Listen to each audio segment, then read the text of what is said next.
Halo teman-teman Suara Juventini, balik lagi sama gue Jeki. Di episode diskusi Juventini selalu mengajak para Juventini untuk berdiskusi, untuk bercerita, untuk ngobrol tentang yang paling update tentang Juventus. Selalu gue ngundang teman-teman yang dari manapun, Juventini dari manapun. Di sini ada yang sering banget untuk mengisi Suara Juventini dan ada juga undangan setiap minggunya yang berbeda-beda ya. Untuk yang pertama kali klik, ya inilah Suara Juventini. Tapi untuk audiens yang sering nonton, terima kasih masih terus ngikutin Suara Juventini. Oke, kita mau kenalan dulu nih. Kenalan dulu mungkin yang jersey 2012 nih. Oh iya. Oke, kita kenalan dulu. Namanya siapa? Oke, selamat malam, nama gue Bio dari Jakarta, masih sekitaran Jakarta Timur. Oke, jadi namanya Bio ya, Bio dari Jakarta ya. Jakartanya mana nih? Oke. Tanah Jakarta Timur ya? Cipayung, Bang. Cipayung. Cipayung. Cipayung adem ya tempatnya ya. Iya, anak Jaktim kita, Bang. Sama kita. Oke, ini yang pakai sal nih kayaknya kedinginan nih. Padahal bukan diturin padahal. Ya kenalan dulu nih. Siapa yang sering mengisi di Suara Juventini?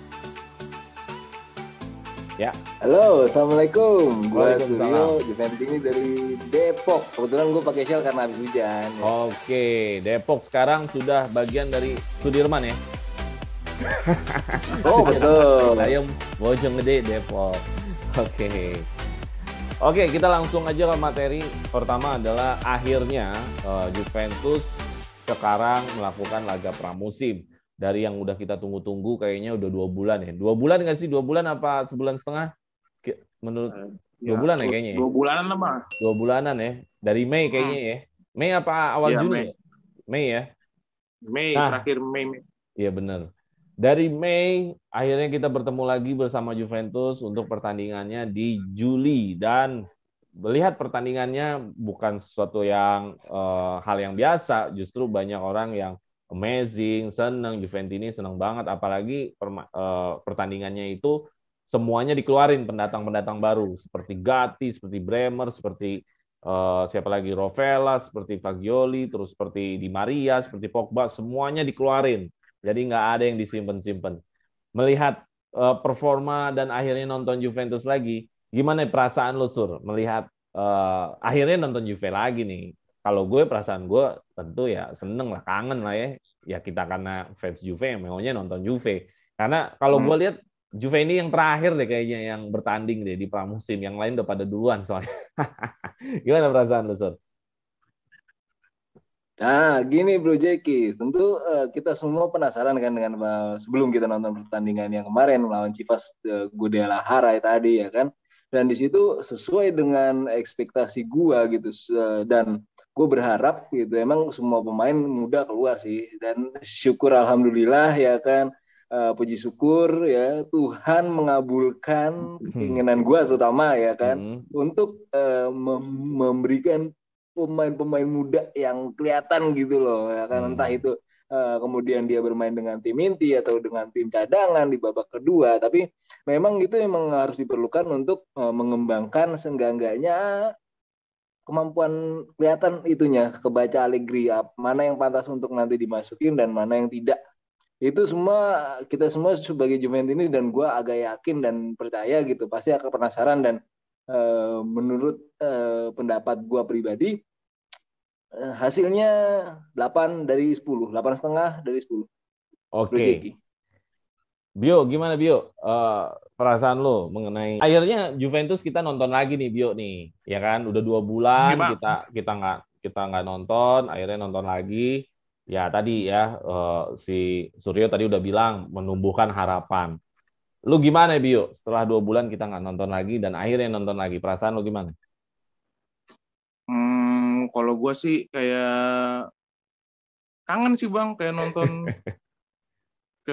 bola gitu. Terus gitu pagi-pagi kan enak, seger tuh. Biasanya kan tengah malam, dini hari, ini pagi-pagi kita nonton bola, nonton Juve lagi. Langsung melek gitu, adrenalinnya ngikut terpacu kan. Lihat-lihat pemain muda yang biasanya nggak ada. Ini siapa nih? Kayak membandingkan pemain muda yang lain. Kayak memberi harapan gitu. Musim-musim besok nih, pertandingan besok dibandingin sama musim yang kemarin, kita kayak aduh, pesimis mulu kalau tiap match. Oh gitu ya. Ya. Jadi kesimpulannya adalah ada harapan baru ya. Iya Bang. Ada harapan baru, mantap.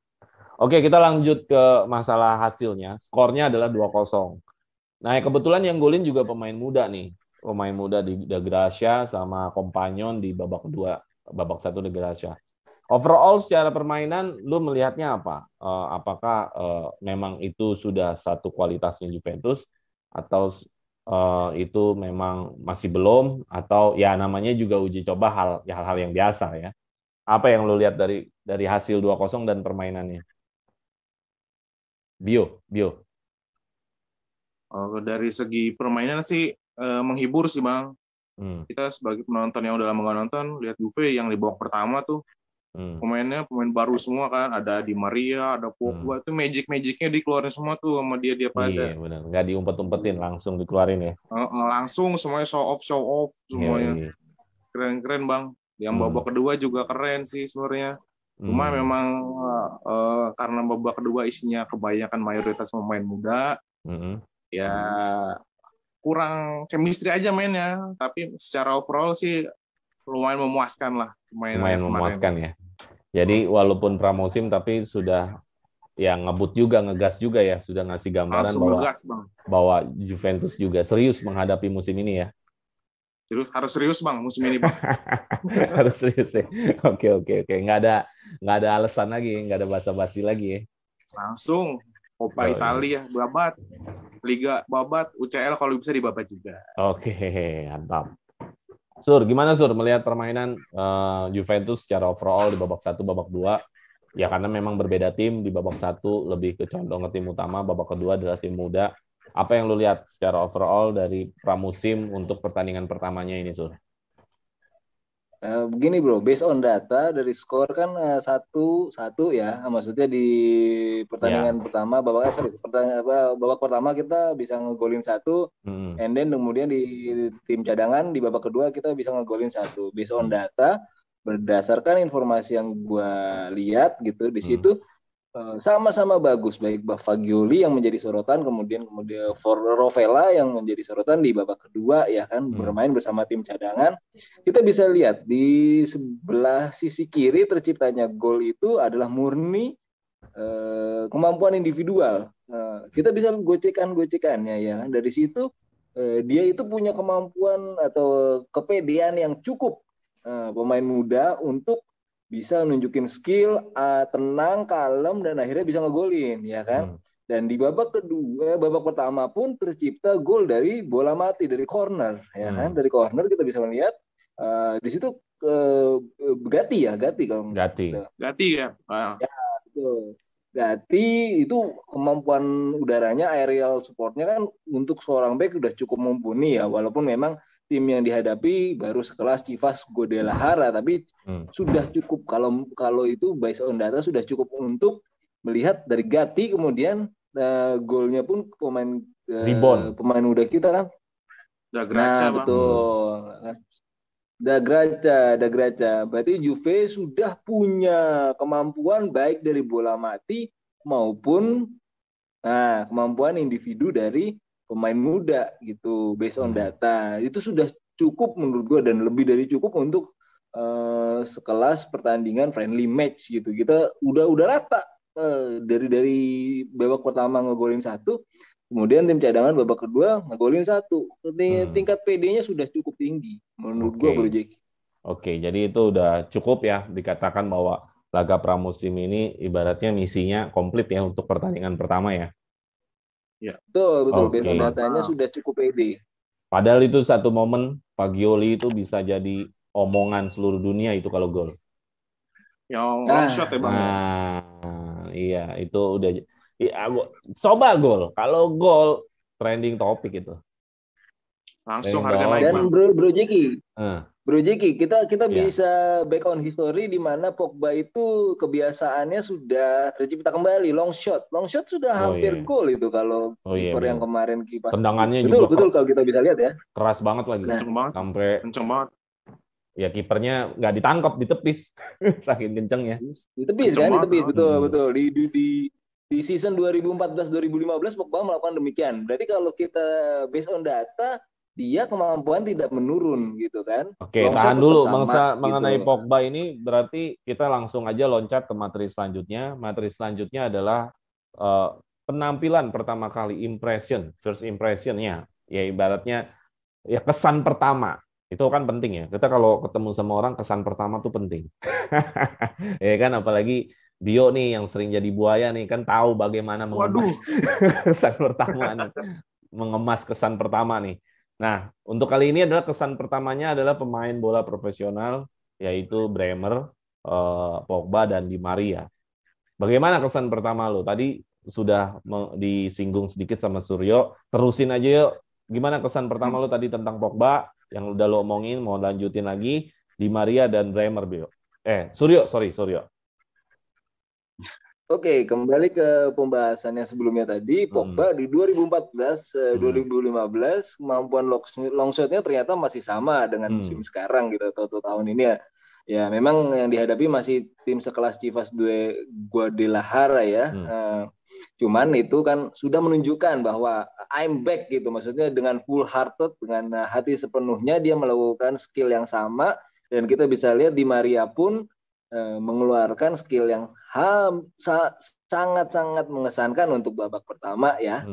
Itu dia menunjukkan sebagai world class wingernya ya, walaupun memang UCL-nya memang bersama tim lain, tapi harapan tinggi juga bisa menciptakan UCL atau katakanlah memberi kemampuan yang lebih dan kontribusi yang lebih untuk Juve gitu. Seperti itu. Dan untuk Di Maria dan Pogba kita Bremer. Sudah nggak sorry, untuk Di Maria dan Pogba gue ini dulu world class player, dan Bremer itu potential player tuh world class player gitu. Kita based on data aja, dengan kemampuan yang baru kita lepas itu The League itu dengan Bremer pun bisa menjadi back terbaik Italia bukan tanpa sebab gitu kan, pasti based on data gitu. Seperti itu Bro Jeki.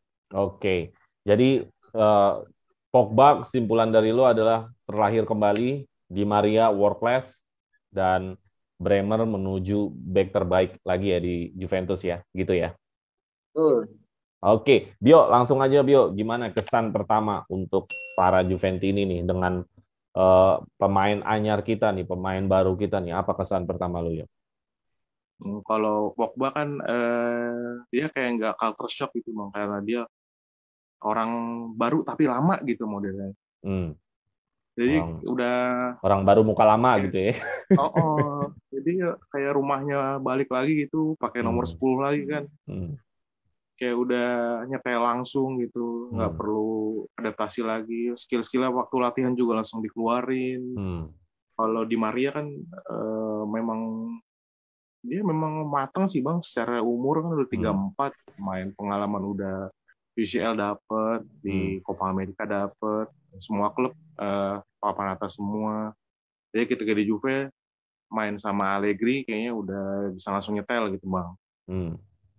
Iya. Nah kalau kedepannya sih kayaknya sih kalau misalkan dia konsisten, nggak cedera-cederaan, kita sih bisa sih langsung Scudetto lagi nih kayaknya. Iyalah, harus Scudetto lagi lah.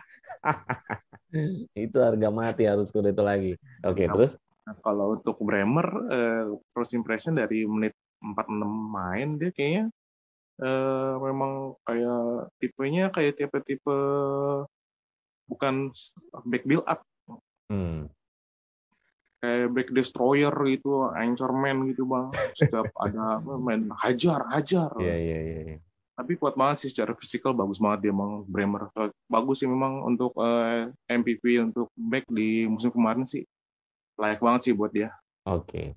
Gue ngelihat ada beberapa momen Pogba itu kayaknya udah langsung ngeklik sama Di Maria. Apa emang maunya ngoper Di Maria ataukah arahan Allegri juga gue nggak ngerti. Cuman yang pasti Pogba itu langsung long passing ke Di Maria tuh sering banget. Kalau lo perhatiin, itu sering banget dia long pass dari posisi dia di dekat pertahanan kita langsung long pass ke Di Maria. Kayaknya Di Maria ini kayaknya emang ngegantung posisinya, udah siap buat jadi kancil nih, hebat lari. Kayaknya emang udah ngegantung gitu. Kayaknya dia nggak terlalu. Di Argentina juga gitu Bang, sama modelnya kayak gol-gol yang final Copa America kan. Gitu ya. Gitu. Jadi dia nggak terlalu dalam si Di Maria ini, nggak, kayaknya memang di setting nggak terlalu dalam supaya kalau ada serangan balik itu kayaknya Pogba bisa untuk ngasih long pass begitu, atau mungkin Fagioli atau Locatelli long pass ke Di Maria. Kayaknya bakal punya settingan kayak gitu, dan pasti ya nanti akan terjadi gol yang settingan seperti itu, long pass ke Di Maria sprint kayak kancil, ya entah nanti jadi passing atau gol, gua nggak ngerti. Kayaknya settingannya bakal gitu deh. Kayaknya bakalan kayak gitu. Oke.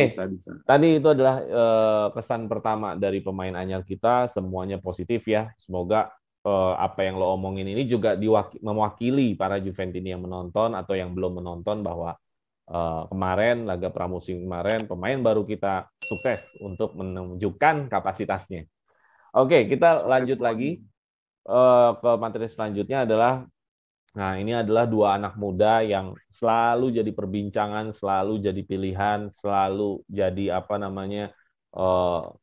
jadi sumber harapan juga, bahwa ada nama Fagioli dan Rovella, dan dua-duanya main di babak 1 dan di babak 2. Cuman bedanya Fagioli main sama tim utama, Rovella main di babak kedua bersama tim anak muda atau tim B-nya. Nah, Allegri pernah waktu itu bilang, satu pernyataan bilang, Fagioli dan Rovella akan kita evaluasi di pramusim. Jadi gue bisa katakan mereka lagi ikut audisinya Allegri nih. Lagi ikut audisinya Allegri untuk istilahnya apa ya gue layak nih, apa ya gue bisa masuk ke squad utama nih gitu. Nah, kira-kira Bio dulu deh. Bagaimana melihat situasi Fagioli dan Rovella ini? Apakah pramusim ini bisa menjawab mereka berdua? Lu kalaupun bisa menjawab kapasitas mereka berdua, terus lu pilih siapa, Fagioli atau Rovella, atau dua-duanya di Juventus? Gimana, Bio? Kalau dari gue sih, kayaknya dua-duanya mesti dinaikin Bang ke tim utama. Kemarin dari permainannya sih, secara overall bagus banget dua-duanya. Si Rovella jadi metronom, si Fagioli bisa box to box, long pass, long ball, 1-2, bagus banget. Oke, dua-duanya mesti diberi kesempatan sih musim depan buat di tim utama, buat gantian sama Locatelli mungkin, atau Zakaria, atau mungkin sama Pogba. Biar ada masa depan gitu Bang di lini tengah Juventus. Kan udah lama nih, setelah tinggalan Marchisio kan kesini-kesini udah nggak ada gelandang tengah yang ciamik lagi. Ya. Apalagi Italiano ya. Apalagi Italiano. Yoi. Oke, jadi lu berharap malah dua-duanya bisa masuk ke skuad utama Juventus ya? Iya Bang, dua-duanya bisa lanjut lah, karena kan musim kemarin udah di loan semusim semua tuh, yang satu di Genoa, yang satu di Cremonese. Apalagi Fagioli kan full 38 match main di Cremonese buat bantuin dia naik ke Serie A lagi tuh, keren tuh sebenarnya. Iya. Cuman ya begitu, kalau kita masih menarik pernyataannya Allegri, dia hanya memilih di antara. Ya mudah-mudahan di 3 pertandingan selanjutnya ada Barcelona, ada Madrid, dan ada Atletico Madrid. Allegri melihat bahwa dua-duanya ini masuk skuad, mudah-mudahan. Tapi kalaupun terjadi ya pasti akan salah satu sih. Feeling gue sih Fagioli ya, feeling gue. Suryo gimana Sur? Tadi gue udah sebut di awal bahwa ini adalah audisi buat Fagioli dan Rovella, bahwa di antara mereka nanti akan masuk ke skuad utama. Karena ini audisinya adalah selama pramusim ini. Gimana Sur, lu melihatnya? Begini Bro Jeki, seperti yang Bro Jeki bilang sebelumnya, bahwa kalau tendangannya si Fagioli itu bakal kejadian jadi gol beneran, itu akan jadi sesuatu yang spektakuler gitu kan. Iya benar. Kalau kita lihat based on datanya, dia punya kepedean atau mentalnya cukup untuk melakukan long shot ya kan. Dia long shot sekali loh itu tuh. Dia dengan pertaruhan juga sih tentunya gol atau tidaknya gitu kan. Di situ mentalnya sudah terbentuk dengan dia full tim 38 match itu bersama Cremonese, itu sudah menunjukkan konsistensi. Pertama based on data ya kan. Terus yang kedua, ketika Allegri mengumumkan kode seperti itu, berarti based on data atau informasi yang sudah terjadi adalah lini tengah Juve itu sudah cukup untuk pemain-pemain dalam sektor gelandang. Ya seperti kita tahu kan, kita sendiri masih kesulitan untuk menjual Rabiot katakanlah, atau Arthur dan katakanlah Ramsey gitu. Di sini sudah menggemuk sekali dan Allegri mengeluarkan keputusan seperti demikian karena pasti akan dipilih antara Fagioli atau Rovella. Ya. Di sini kekurangan Rovella adalah dia tidak sekonsisten Fagioli untuk match-nya karena telah terbukti secara prestasi Fagioli bisa membawa Cremonese ke Serie A lagi gitu, seperti itu ya kan. Jadi kalau disuruh milih, gue akan setuju dengan atau sependapat dengan Bro Jeki. Fagioli kita bisa lihat nanti di game kedua di pramusim, tinggal kita evaluasi lagi atau kita saksikan lagi mana yang lebih menonjol gitu. Seperti itu Bro Jeki. Oke, jadi lebih condong justru kalau dari Lusur ke Fagioli ya, dengan tadi berangkat dari data yang dia sudah main full di Cremonese dan dia juga main di tim utama, jadi lebih ke Fagioli ya. Oke, betul. Nanti kita lihat aja bagaimana nanti perjalanan dari dua anak muda ini. Ya, gue juga punya harapan sama seperti Bio bahwa dua-duanya lebih baik. Cuman nggak ada pernyataan bahwa dua-duanya dari Allegri, karena kan yang memilih tetap Allegri nanti. Tapi segala sesuatunya masih mungkin. Lawan-lawannya nanti Barca, Madrid, sama Atletico Madrid. Ini di sini sangat-sangat harus nunjukin lah mereka berdua untuk memberitahukan sama Allegri dan dunia bahwa nih ada gue nih di sini nih gitu. Oke, itu tentang bahasan tentang Fagioli Rovella. Kita masuk lagi ke bahasan selanjutnya. Oke, tadi tentang anak muda Rovella dan Fagioli, sekarang adalah tentang line up. Memang line up-nya ada dua yang berbeda sih, babak 2 sama babak pertama. Cuman babak 2 ini nggak gue masukin karena gue yakin itu hanyalah line up formasi tim B atau tim cadangan, dan kemungkinan untuk kayak gitu tuh, squad kayak gitu udah nggak mungkin lah. Masa iya di Serie A bakal kayak gitu, nggak mungkin lah.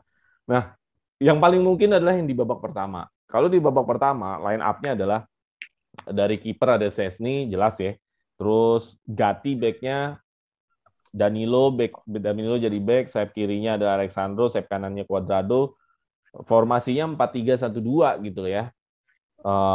Registanya adalah Manuel Locatelli, pemain tengahnya Fagioli sama Pogba, tengahnya Angel Di Maria, terus depannya dua duet Moiskin sama De Graça. Ya memang di sini pasti yang akan masuk nanti Bremer atau Vlahovic ya. Tapi gue melihatnya ini kayak ada satu pondasi atau satu bentuk, gue bilang, yang mungkin saja nanti yang akan formasi seperti ini yang akan dipakai Serie A. Line up dan formasi seperti ini, menurut lo ini masih coba-coba atau kemungkinan akan terus seperti ini 4-3-1-2 ataukah balik ke formasinya Allegri 4-3-3? Gimana Sur? Lo ngeliatnya Sur? Nah begini Bro Jeki, di sini di formasi 4-3-3 seperti yang ditunjukkan pada awal-awal pertandingan waktu melawan Chivas di La Guadalajara itu tadi, menurut data dan menurut gue pribadi ditambahkan itu 4-3-3 itu kita bisa ngelihat itu cocok sekali, di mana nanti Locatelli, Pogba itu akan menjadi sentral, kemudian winger kita akan didukung dengan Di Maria tentunya dan Chiesa serta Vlahovic gitu kan. Zakaria di situ bisa berperan sebagai defensive midfield. Gue akan tetap ke formasi 4-3-3 seperti idamannya Allegri. Seperti itu Bro Jeki. Oke. Jadi kemungkinan 4-3-3 ya, tapi modelnya yang 4-3-3 saat ini justru yang di tengahnya adalah di belakang striker, posisinya agak lebih turun. Angel Di Maria agak lebih turun, dia posisinya di tengah gitu. Jadi bukan menyamping lebar. Oke. Gimana Bio melihat starting line up yang di babak pertama ini? Sengaja gue ambil ini karena memang ini adalah yang utamanya nih kira-kira. Apa yang lo lihat dan apakah ini bakal seperti ini atau ini hanya masih coba-coba juga apa gimana Bio? Dari gue sih kayaknya ini cuma baru dicoba sih Bang, 4-3-1-2. Allegri juga jarang-jarang banget pakai 4-3-1-2 di musim kemarin, paling sering 4-3-3 atau mungkin 4-2-3-1. Secara kemarin, secara di textbooknya memang 4-3-1-2, cuma secara permainan kayak Moisekin kadang suka kiri, kayak ngambil posisinya Morata, Di Maria juga jarang di tengah, terus suka ke kanan. Karena memang kan dia kan pure winger sebenarnya aslinya. Jadi Pogba mengisi di antara DMF dan AMF. Jadi semacam kayak box to box gitu Bang, sama gantian sama Fagioli. Secara permainan sih cocok kemarin 4-3-1-2 seperti itu. Jadi kita nggak monoton mengikuti template 4-3-1-2. Jadi bisa berubah jadi 4-3-3 langsung, atau 4-3-2-1, atau 4-2-3-1, tergantung mainnya aja, kebutuhan mainnya gimana. Tapi secara overall kemarin sih buat skema di musim depan kayaknya bisa banget kita pakai. Oke. Ya, ini berarti bisa menjadi refreshment dari formasi juga ya. Jadi ada penyegaran baru ya, Bio ya. Iya Bang, jadi banyak ada kombinasi, bisa ganti-ganti nanti sesuai kebutuhan.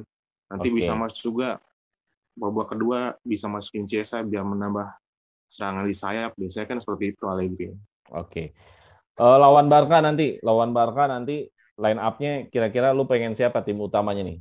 Kalau tim utama, Bio, dari back tengah lu maunya siapa? Back tengah langsung Bremer lah. Bremer duet sama? Bremer sama Danilo lah. Oke, Bremer sama Danilo. Back kanan?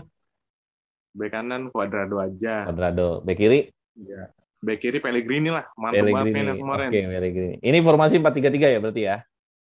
Iya, 4-3-3. Oke. Registanya tengah di atas back-nya siapa? Locatelli. Terus duet di atas Regista, duet pemain tengahnya? Pogba sama Zakaria lah. Oh, Pogba sama Zakaria ya. Oke. Tiga sayapnya depan? Gue sih pengen lihat Sule main sih Bang. Sule. Kemarin nggak kelihatan tuh. Oke, Sule Di Maria sama Vlahovic. Oke, Sule di Maria Vlahovic. Itu prediksi lu nanti bersama melawan Barcelona ya? Oke, nanti akan kita lihat mana yang paling mendekati. Sur, siapa Sur? Formasi lu apa Sur lawan Barcelona? 4-3-3, 4-3-1-2, 4-4-2? Gini Bro Jeki, gue sama seperti Bro Bio tadi ya kan, 4-3-3, gue kiper lebih cenderung ke Perin. Oh, cenderung Perin. Oh ya, lu siapa Bio? Kiper, tadi gue belum nanya kok. Perin lah. Kemarin dia digempur habis-habisan babak kedua. Oke, Perin juga. Oke, lanjut Suryo. Oke, lanjut Suryo. Perin, kiper. Kiper Perin dari gua ya kan. Back tengah Bremer. Duet sama Bremer, Bonucci. Oke, Bremer, Bonucci. Oke. Back kanan. Kenapa Bonucci? Iya, kenapa? Kenapa Bonucci? Karena kita memerlukan umpan-umpan panjang ajaib dari dia. Oke. Untuk mengalahkan bola-bola ala-ala kita kayak Barcelona itu, ya kan, kita perlu sedikit memberikan kejutan langsung ke depan. Seperti itu, makanya gue bilang Bonucci. Oke, back kanan? Dan untuk back kanan, karena kita butuh yang disiplin, gue bisa nyaranin Danilo. Oke. Back kiri? Back kiri sudah tentu sama dengan Bro Bio. Ya, andalan gue, Pellegrini. Terus 4-3-3, tiganya itu Regista apa 2 pivot? Gue 2 pivot. Locatelli dan Pogba. Oh, oke. Locatelli sama Pogba. Depannya mereka? Depannya mereka berarti 4-2-3-1 gue ya. Ya nggak tahu. Ya bisa aja. Oke. Iya, betul. Oke. Ya, depannya mereka gimana? Depannya mereka gue lebih cenderung sebelah kanan tentu Di Maria. Dan gue menaruh ekspektasi agak lebih kepada baliknya Morata nih kayaknya ini. Nggak mungkin kan lawan Barcelona, aku balik Morata sih. Barcelona hari Rabu. Sorry. Ekspektasi kan bro. Buat hari Rabu bro. Ini buat hari Rabu. Bukan buat Barcelona musim depan. Ya, tadi formasi dari lo itu depannya ada Pogba, dan tengahnya tadi ya, Pogba sama si Locatelli ya? Terus depannya lagi ada 3 Di Maria, terus siapa? Tengahnya lagi Vlahovic ya? Fagioli terus? Fagioli, Chiesa, Vlahovic. Chiesa, Vlahovic. Dibilang ini buat Barca, Chiesa tuh kagak ada. Oh iya. Chiesa nggak ada bro. Ini buat hari Rabu nanti tanding. Lupa gue. Siapa ya pemain sayap kirinya? Kasih Kean aja paling. dah. Kean paling. udah kiri yang kayak kemarin aja udah. Yang kayak kemarin Kean kisul kiri dah. Iya. Atau enggak sih Sole emang. Siapa lagi? Sole terlalu apa ya? Terlalu kiri. Hidup gak ya? Bisa dicoba sih tapi Ya, nggak ada salahnya. makanya hari Rabu nanti kita lihat nih siapa formasinya yang mendekati, apakah Lusur atau Bio. Oke, itu kira-kira tentang laga pramusim. Ya mudah-mudahan nanti di hari Rabu kita bisa dapat satu jenis pertandingan lagi yang menarik lagi dan Juve keluar lagi kemampuannya, dan gue berharap menang sih. Lu pasti juga berharap semua menang juga kan pastinya ya. Betul. Oke. Menang lah, langsung lah. Yoi.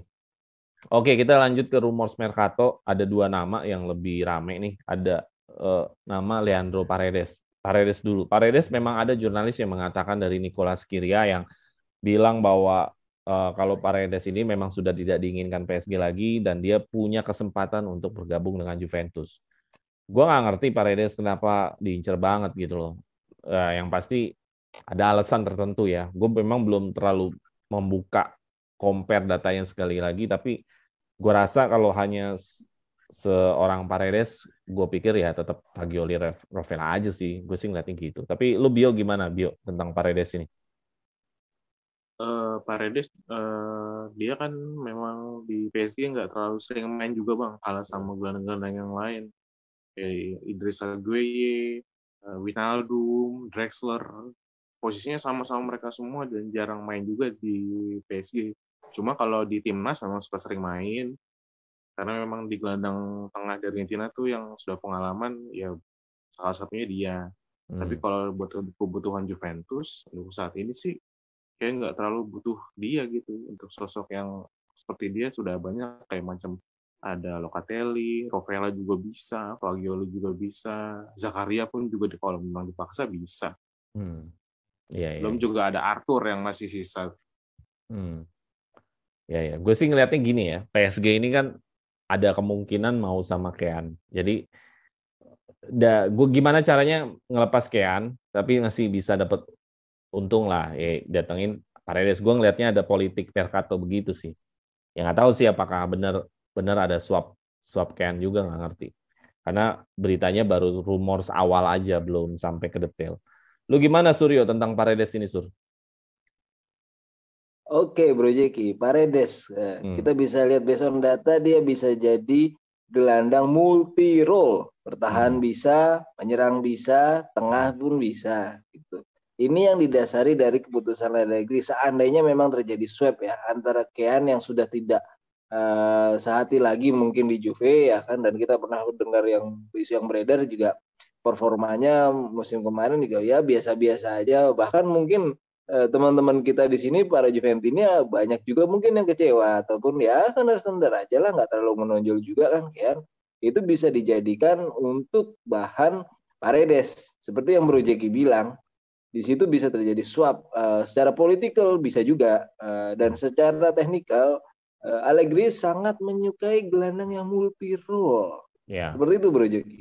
Oke, ya betul. Karena multi role ini kan jadi satu cadangan ya buat ya kalau ada musim yang kayak kemarin lagi yang hampir cedera, hampir semua cedera, waduh ngeri banget. Ya jadi betul. Paredes ini jadi kayak tumble-nya gitu ya, mungkin maksudnya ya. Betul. Oke. Nah, itu singkat aja tentang Paredes. Kenapa? Ya karena memang beritanya masih singkat. Ngapain diperpanjang? karena juga belum tahu juga. Intinya belum bergerak tentang Paredes ini. Isu doang baru ada. Nah, terus yang berita selanjutnya lagi adalah rumors Milenkovic. Intinya sebenarnya sama, Juventus belum bergerak untuk Milenkovic. Hanya media mendekatkan bahwa Milenkovic ini bisa ada kemungkinan untuk diambil sama Juventus. Mengingat Juventus katanya butuh 2 back. Kan gitu. Gitu loh. Jadi karena katanya butuh 2 back, banyaklah yang mendekatkan isu ini kepada Milenkovic. Karena jurnalis-jurnalis yang gue anggap kawakan kayak Aumes Agresti, Romano, Nicolas Chiria, Albanese, Fabio Della Farde, itu nggak ada isu tentang Milenkovic mau ke Juventus. Hanya ada di media Tuttosport salah satunya. Di media-media yang angkat justru tentang isu Milenkovic ini. Jadi gue rasa Milenkovic ini nggak tahu apakah nanti akan diserusin. Kalaupun diserusin, Bagaimana lu melihat Milenkovic ini, Suryo? Oke, Bro Jeki. Di sini Milenkovic ya. Untuk padu padan dengan Bremer nggak masalah sih sebenarnya. Di situ bisa kita lihat Milenkovic juga bermain di Liga Italia dan posisinya karena memang untuk Bremer Juve butuh 2 seperti itu, akan menjadi suatu yang sangat lumrah ketika Gatti belum menunjukkan konsistennya. Kita lihat di tur pramusim ini, kalau Gatti menunjukkan konsistensinya, why should we hire him gitu kan? Atau why should we contract him gitu? Gak usah, Gatti aja cukup. Gitu Bro Jeki. Oke, jadi ini mungkin lebih kepada melihat performa Gatti dulu ya. Apakah ini bisa menjawab kebutuhan Juventus atau enggak gitu ya? Betul Bro Jeki. Oke. Gimana ya Bio, Milenkovic? Ya memang tadi yang selalu gue bilang, Milenkovic ini masih rumors, bukan hanya rumors, baru gosip aja. Kalau rumors kan memang ada wacana. Kalau ini sebelum rumors sih deh. Gimana Bio? Kabar burung masih ya Bang? Iya masih kabar burung. Gimana Bio? Milenkovic ya. Pengennya sih Milenkovic Sapic sebenarnya Bang, bukan Milenkovic yang ini. Anjoy. Iya, bagus itu bagus. Fiorentina ya. Milenkovic yang ini buat back di Serie A sih ya, udah pengalaman sih Bang. Dia mulai main dari 2017-an kalau nggak salah deh. Ya udah 5 tahun main di Serie A. Secara postur juga bagus, 195 cm-an lah kalau nggak salah. Tapi untuk secara performance memang musim kemarin bagus juga sih, dia mencetak gol, dan juga presidennya sendiri pun pernah ngomong langsung sama dia, jangan terima tawaran dari Inter atau Juventus dulu gitu. Dia saking sayangnya tuh presiden sama Milenkovic, karena andalan banget di Fiorentina sekarang. Cuma kalau untuk buat Juve sih, kalau misalkan kita mau menang Scudetto aja sih oke lah. Cuma kalau untuk di Eropa kayaknya masih kurang deh Bang. Ya masih mendingan kayak macam Pau Torres atau back yang sudah pengalaman lagi di UCL lah, yang punya pengalaman di UCL gitu. Kalau Milenkovic ukuran Serie A oke lah masih. Oke, berarti lu melihatnya bahwa kalau kita mau bicara banyak di level Eropa, Milenkovic bukan jawaban ya? Ya betul. Oke. Ya, karena gue sih udah gemuk Bang di belakang juga. Oke, gue sih melihatnya kayaknya sih masih rumors aja sih, masih kayaknya sih belum tentu sih ya. Gue nggak tahu apakah Bonucci terima dicadangin juga, kita belum tahu kan. Karena kan Bonucci kapten. Nggak bakal dicadangin sih Bonucci. Serius. Nah iya, makanya itu dia, karena Bonucci tidak dicadangin, gue melihatnya malah Bonucci Bremer gitu kayaknya ya. Karena lu tahu sendiri kan, Bonucci kan emang dia punya ngerasa memilikinya terhadap timnya tuh tinggi sebenarnya dia. Lu perhatiin kalau misalkan ada tim kita yang dihajar lawan, yang pertama kali majuin kan Bonucci. Betul. Gitu dibanding pemain-pemain lain, Bonucci lebih agak preman dia untuk melindungi pemainnya gitu. Oke, itu rumors yang beredar untuk saat-saat ini. Belum ada rumors terbaru lagi, nama-nama baru lagi. Ya, nama-nama ini gue antara favorit nggak favorit ya, gue di tengah aja sih. Dua nama ini. Antara ya udah kalau datang ya datang, kalau enggak ya nggak apa-apa gitu. Di tengah aja gue posisinya. Iya, nggak favorit. Kalau Bremer jelas ya, gue sangat favorit sekali. Jelas favorit. Kalau Di Maria gue favorit juga karena nama besarnya. Pogba ya jelas lah, karena dia memang pemain berbakat. Oke, untuk masalah materi ini kita udah cukup sampai sini. Mudah-mudahan teman-teman Suara Juventini dari melihat pembicaraan kita dapat satu insight baru, satu dapat ya pandangan baru, informasi baru tentang Juventus.